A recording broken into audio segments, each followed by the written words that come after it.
Hey YouTube, Ryan Melrose. Today I'm going to be talking about a couple of comments I noticed on my YouTube channel lately for the Jaws vs. Jason fan comic finale I found. These YouTubers were starting a pretty interesting discussion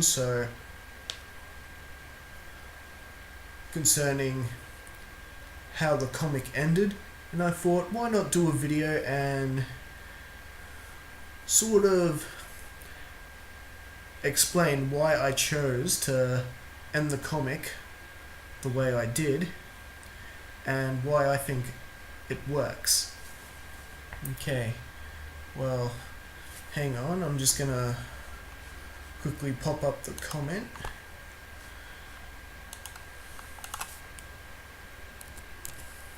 Bear with me.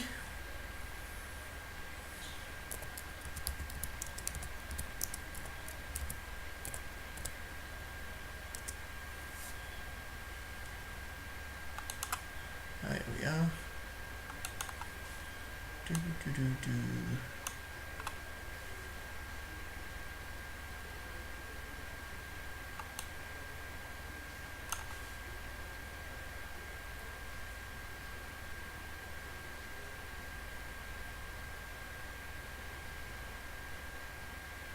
Alright, here we are.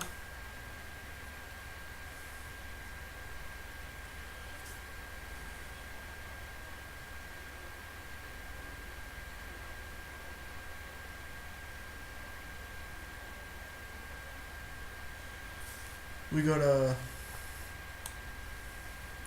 comment from Weaponized Farts. He said, actually no, scratch that.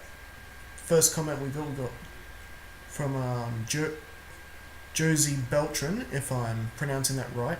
He says, Jaws took multiple gunshots.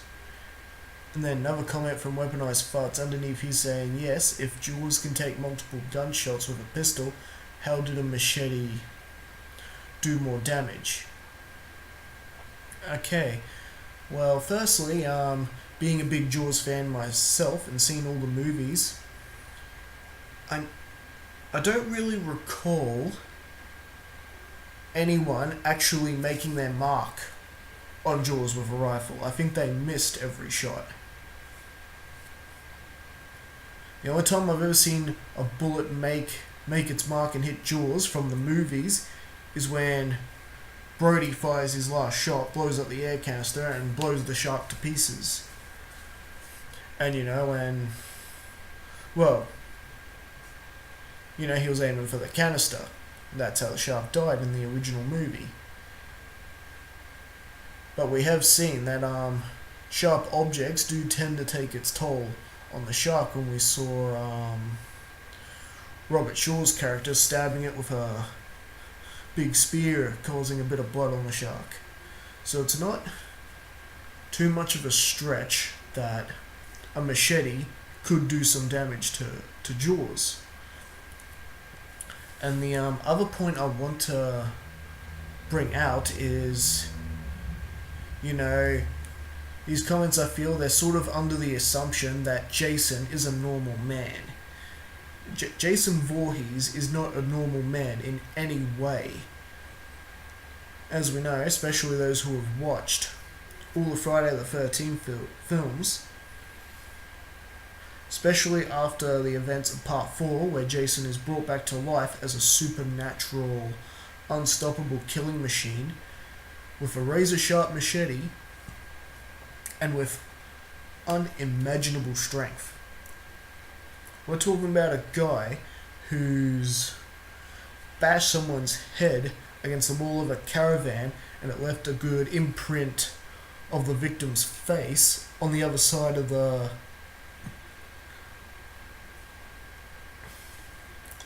caravan.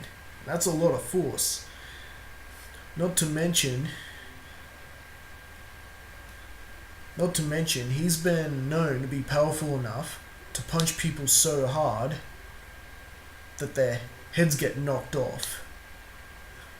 If you've seen Jason Takes Manhattan, It's a fight scene. He's fighting a teenage boxer, and after a teenager tires himself out, Jason just hits him once, and his head just goes flying off into a dumpster.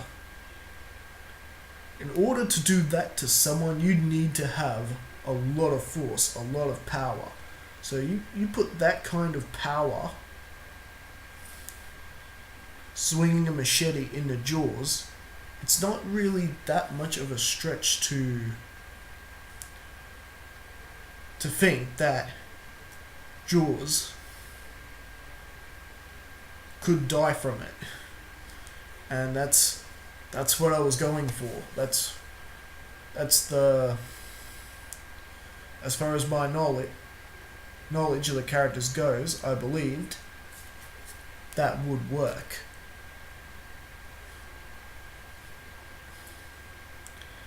As for the concept, when I came up with the story, I always thought it would be cool. You pit Jason against Jaws the shark because, well, Jason has a bit of a fear when it comes to water, so it's like the ultimate obstacle for him. But yeah, and that's where I want to go. So it was kind of like a psychological war for Jason, something for him to overcome. And that's where I was going with the story, and that's another reason why I chose to end it the way I did.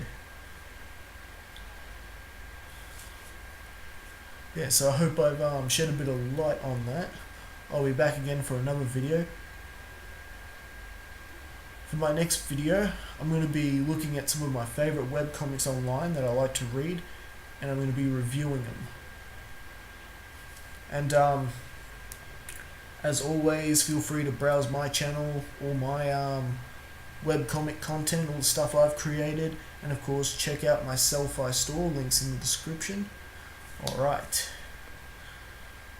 On my Sellfy store you can download my webcomic content for very, very cheap price.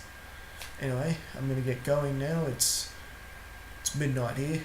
I'm tired, I wanna go to bed.